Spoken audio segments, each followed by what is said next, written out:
கோடி பிரம்மாண்ட நாயகியே,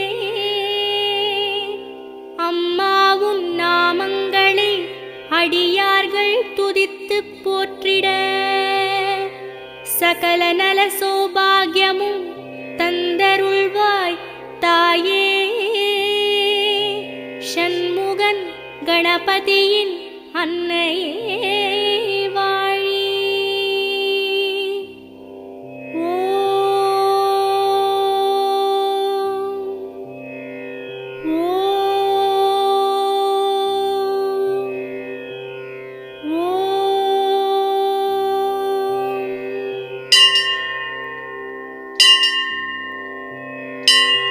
வேர்க்காட்டில் உரைகின்ற வித்தகியே போற்றி. ஓம் வேலன்கை வேல் தந்த வேர்க்கண்ணியே போற்றி. ஓம் வெற்றிக்கு வழி சொல்லும்